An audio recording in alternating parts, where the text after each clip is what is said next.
asalaamaaleykum internet bpactu.com maa ngi leen di nuyu bu baax a baax di leen jaajëfal tey vendredi ñu gën ko xam ci àjjuma 27 décembre 2019 ñëwaat ak yéen ci yéen kaay ma ciy ànd ak njaayeen bi Amina maa ngi lay siyaare. siyaar naa la Omar di siyaar képp koo xamante ni mu ngi ñu suivre saa su nekk te di leen dalalaat ak jàmm di leen ñaanal tamit àjjuma ak jàmm. sama xol bi dafa sedd comme xolu yaayu Mewes Amina 51 combats 51 victoire ak ay milliards yu dul jeex waaw nañ ko ubbee nag tey ak journal bu l'Observateur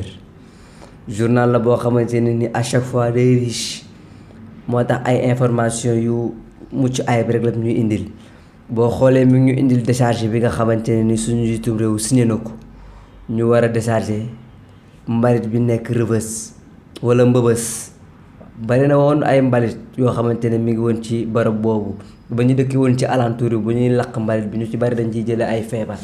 moo tax ñu signé décharge ci bërëb boobu Amina.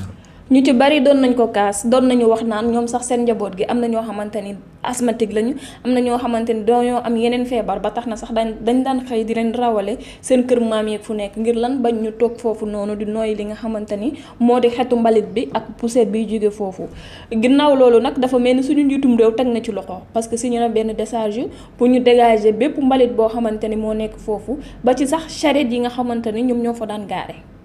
yaakaar naa ne liñ bind ci journal bi mooy retrait des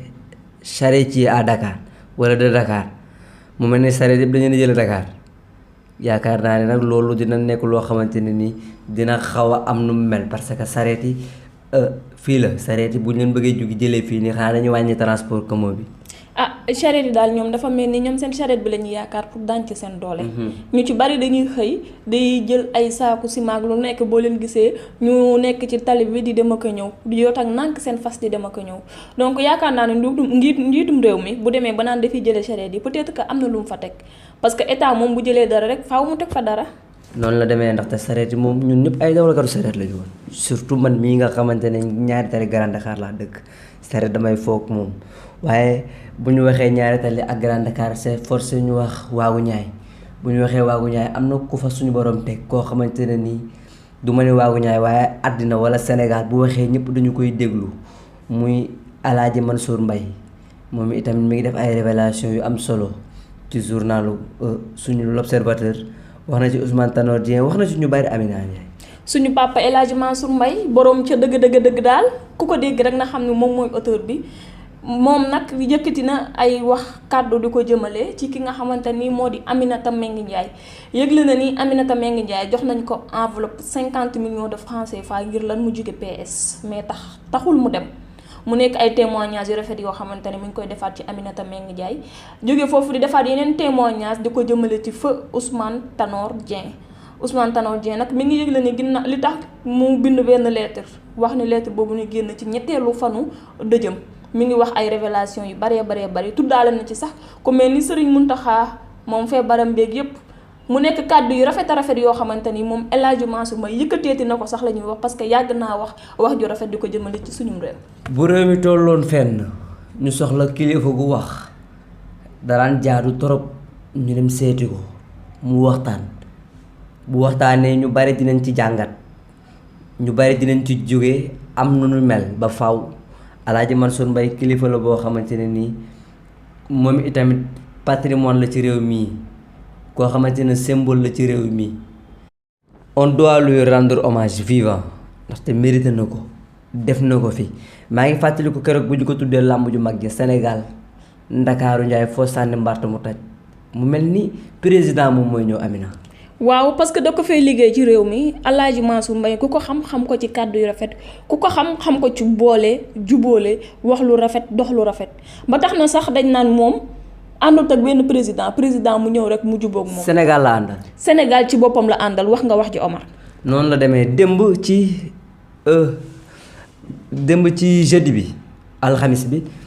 fële ca Grand Médine lañ ko mën a wax amoon na benn accident bu fa amoon muy accident bu metti boo xamante ni man bi ma ko gisee sax sama yaram dafa daw waaye ña ko fekkee woon ñu ngi def ay témoignages ci journal l'Observateur. nekk na nag caractère boo xamante ni démb képp koo xamante ni yem nga ci rek sa yaram daw na man mii di wax ak yow romb naa ko ci oto laa nekkoon mais romb naa ko boo jégee pont wu l'émergence bi rek nga gis côté stade de Léopold bi noonu benn nag accident bu méttee métti ndaw si dafa mel ni oto bi da koo laal ci ginnaaw mu wàcc di ko xool beneen camion fekku ko fa yóbbaale ko liñ naan rek bu bësub dee taxawee moom mënoo cee mucc te nit du romb bësam tax na nag accident boobu noonu ñeenti nit ñàkk nañ ci seen bakkan moom ndaw si mi ngi tuddoon Mama Mané Mansour Koli Ahmed Sy ak keneen koo xamante ni dañ naan dem na wala demul te moom nag mi ngi nekkoon mère de famille amoon lu toll ci ñetti bant waa dégg naa sax da doon nàmpal liir di ko ñaanal yàlla rek fa mu jëm gënal ko fa mu jógee te bu fekkante ni dañoo xoolaat accident yi nga xamante ni moo xew ci année bi Omar bilan mortel bi nga xamante ni moo am doo bëggati dara ci àdduna. dañuy ñaan rek suñu borom teg ci njaboot gi loxo ndaxte ki dem moom dem na waaye suñu borom mun naa matale ki dem ba pare matale njaboot gi ñu ngi ñaan yàlla suñu borom teg ci njaboot gi loxo bu baax a baax ñi ci ñàkk seen bakkan itam ñu ngi ñaan suñu borom woyofal suuf seen kaw jéggal leen jéggal mboolem jullit yi ñu fa fekk ak yeleen fa fekk parce que bés bu jot dina am ku dem waaye dina am ku ñëw suñu borom mën naa mate yooyu yëpp ñu ngi ñaan njaboot gi suñu borom teg ci ñoom loxo ñu may leen xolu muñ ndaxte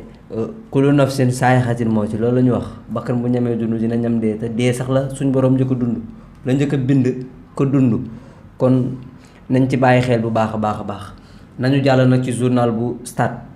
mu xëy di fësal les Reds maanaam ñoom Sadio Mané waa Liverpool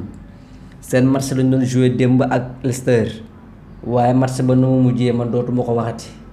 4-0 la mujjee ñu jàpp équipe ba tas ko tasar football ak moom football boo xamante ne nii am njaayu joxal job bi jaabaa jonge bi ci biir terrain bi c'était du n'importe quoi damaa mujj ruus. man mii damaa rus ba ma ci yemee waa Liverpool di foye waa Leicester mel ni ay xale mel ni dañoo mel ni daal ñoom ko doon décorer benn arbre de Noël ba tax na ñu dóor leen 4-0 loolu nag waral na tey ji journalu Stade ñu wàcc ci victoire yi nga xamante ni Sadio Mané am na ko muy nekk ay victoire individuelle ak ay réalisation yi nga xamante ni da koo def en groupe ba tax na nag moo koy delloowaat njukkal bu baax a baax te naan Liverpool moom est devenu intouchable. Sadio Mané moom mooy le meilleur de tous les meilleurs man maa ko wax c'est ma fierté man en personne suma sag la man en personne suma bëgg-bëgg laay waxee man en personne hormis journal bi ndaxte Sadio Mané c'est notre fierté waaye xale bi nga xamante ne ni moom mooy l'attaquant le plus efficace en 2019 français la Paris Saint-Germain la nekk il n'a que 20 ans du yooyu tudd Kylian Mbappé muy xale boo xamante ne nii tollul ni Sambay waaye Sambay dañ ko bàyyi xel bu baax a baax ndax ndaadaan la mi na dégg nga ko Kylian Mbappé baa ngi noonu numéro 10 bi bu duggee ci biir géew bi ñëpp bàyyi ko xel Mbappé nag nee nañu bokk na ci attaquant yi nga xamante ni nekk na sax attaquant bi nga xamante ni moo gën a efficace ci 2019 bi ndax moom match bu mu dugg rek wala 81e bii bi mu dugal benn wala 81e minute bi bokk mu dugal benn but.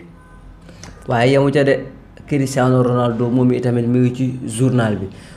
ku wax Cristiano Ronaldo wax record yi nga xamante ne daaneel na ko ku wax Cristiano Ronaldo wax jaar-jaar ak parcours bu exceptionnel bi nga xamante ne ni portugais bi am na ko Amina. Cristiano Ronaldo mi ngi noonu kenn dootu ko présenté ci monde football bi moom nag ay réalisation rek journal bi ñëwaat na fi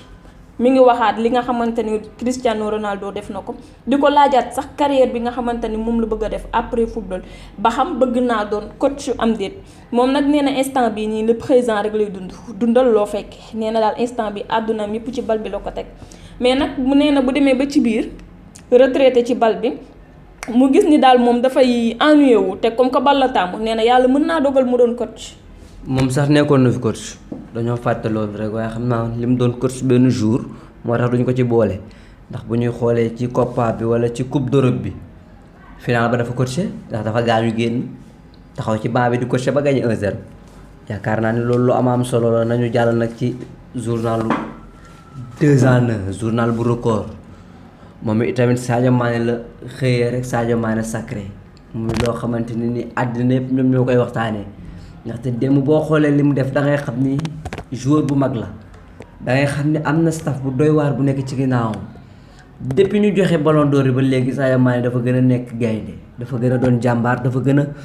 am bëgg-bëgg bi muy doxee Amina. loolu Omar dama naan la ce n'est que le début du commencement affaire ballon d'or beeg yooyu yëpp ak réalisation yi nga xamante ni def na ko ci 2019 bi ce n'est que le début du commencement ba tax na nag tey jii journal record xëy rek di ko fësal ci prix Eusebio bi nga xamante ni jox nañ ko bu 2019 bi di ko félicité waat bu baax a baax te di yëgle waat ne 2019 bi nekk na année boo xamante ni dafa riche en trophées individuels ak collectif pour Sadio Mané. xale la boo xamante ne nii ci atum 2019 dootuñu ko fàtte ñun sénégalais plus particulièrement sax africains yi ndaxte représenté na Afrique ci lu bari ci àddina bi xale la boo xamante ne nii malgré son peau noire du mus a arrêté pour xeex malgré son peau noire du mus a am complexe ci biir ñu weex ñi ndaxte gëm na li mu gëm te xam na ne li mu gëm moom moo am. Sadio Mané dañ lay ñaanal suñu borom gën laa kàttanal gën a dëgëral sa taxawaay ndaxte yow suñu fierté nga suñu sakk nga nit nga koo xamante ne nii yàgg nga ñoo bégal nit nga koo xamante ne nii te di ñu bëggal rek moom mooy li la ñor waaye nag journal bu record dafa 2 ans 1 comme ni ma koy waxee ëpp na sax 2 ans 1 di dem ndaxte day wax ci football wax ci sport yëpp moo tax tey dañuy ñëwaat ci làmb mu indil ñu Double Less baayu Sa Thiès ak Balla Gaye numéro 2 koo xamante ne ni ci làmb fi ay doomam yegsi wala li ay tur bi ay doomam am moom da ciy joué part bu rëy Amina. ñoo ko gisandoo Double Less fësal nañ ko ci journal record bi ci partie lamb bi ñu ñëwaat nag ci li nga xamante ne mooy événement yi nga xamante ni moo gën a marqué Iba Mar Diop stade Iba Mar Diop nee nañu combat yi bokk na ci yi ko gën a marqué Omar muy bu Robert ak Manga 2 ak ban tubaabu Dior Pape Kane Robert ak Mbaye Gueye Robert bu ñu xoolee moom moo nekk ci ginnaaw wala moom moo indi Yékini ci làmb Mbaye Gueye moom mooy magu Moustapha Gueye le premier tigre de Fass suñu ay maam lañu ñooñu yaakaar naa ni Amina bu làmb amee gëdd bi mu am ñooñu dañ ci am part de responsabilité ndaxte ñoom ñooy racinu làmb waaye yemu ca tubaabu joor moom mi itamit moom Papa Kane seen combat jàpp nañu ni combat la boo xamante ne ni moom moo gën a marqué stade Iba Mar Diop waaye yemu ca Amina Ndiaye Manga 2 le roi des arènes ak Double Less baayu Sa Thiès ñoom itamit seen combat jàpp nañu ni moom moo gën a marqué stade Iba Mar Diop yaakaar naa ne ay ndaanaanu làmb lañu yoo xamante ne ni bu làmb yeeg see fii dañ ci am part de responsabilité. am nañ ci part de responsabilité comme ni nga ko waxee ba tax na nag stade Iba Mar Diop nekk na stade boo xamante ni marqué na kulli mbër ba tax na kii nii di Tafa Gueye yëkkati ay kàddu du yëgle ni moom lenn rek lay regretté ci carrière am Moustapha Gueye deuxième tigre de Fass nee na daal bu sañoon moom ci carrière am yëpp amoon na benn combat ci biir Iba Mar Diop parce que da cee seetlu ni dafa am complicité entre lutteurs fans yi supporters yi ak ñëpp nee na loolu doo nga lay regretté parce que ñoom dafa mel ni stade Iba Mar Diop dafa nekk stade boo xamante ni ñoom donte dañ koo tëj sax pour di ko defaraat duñ ko mës a fàtte dafa nekk ci ñoom mbëri rawatina mbëru Fass yi parce que mbëru Fass yi ñoom ñoo dëkkee ci alentouru Fass Colobane Gueule Tapée Médina Grand Dakar ñaari tali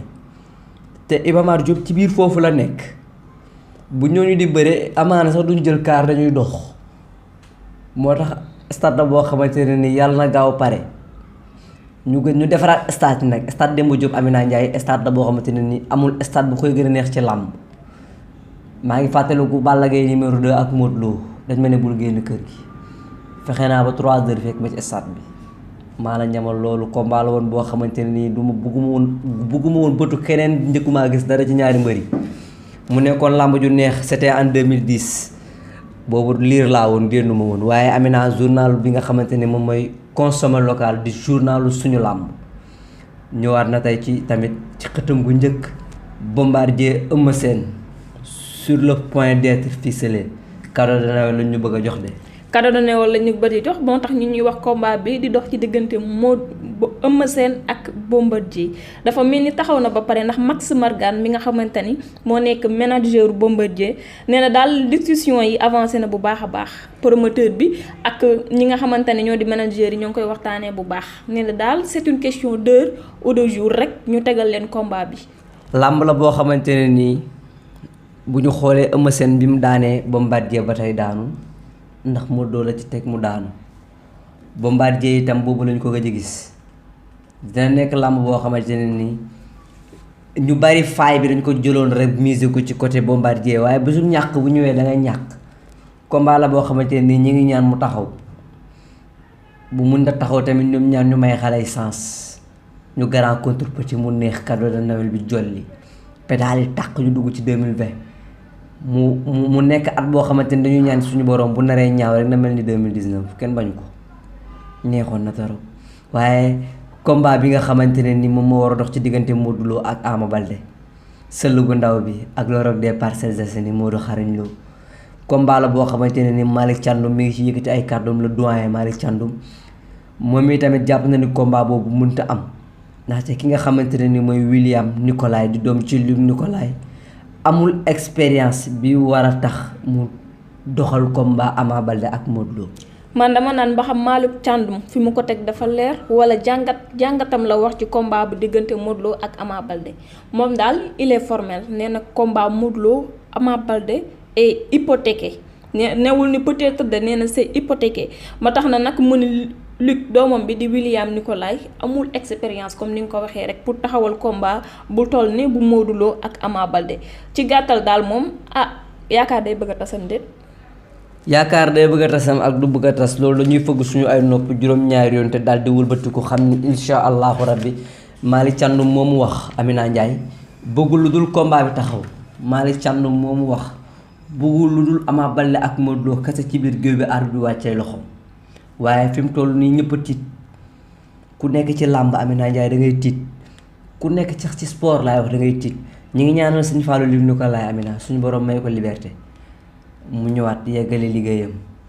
mu ñëwaat ci réew mi ñëwaat ci askan wi ndaxte Luc fii la bokk comme ni ma koy waxee musuma dégg mbër mu ne Luc yoreel dama lii Luc rek moom mooy seul promoteur buy tëgg maire di yëkkante buntu stade bi ndax xam nañu buñ demee kenn du leen téye dañuy dugg te dañuy jaay ñu ngi ñaan suñu borom may ko liberté mu génnaat ci njaboot gi Amina.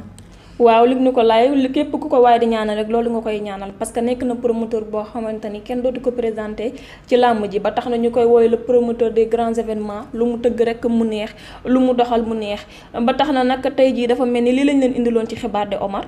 di leen jox nag dig daje ba suba incha allah te di leen ñaanal àjjuma ak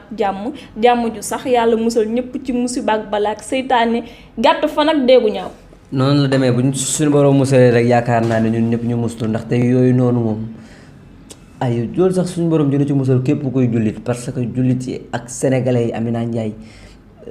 yàlla baax na yàlla na yàlla sàmm incha allahu rabbi ñu leen jox dig daje ba suba ci samedi bi.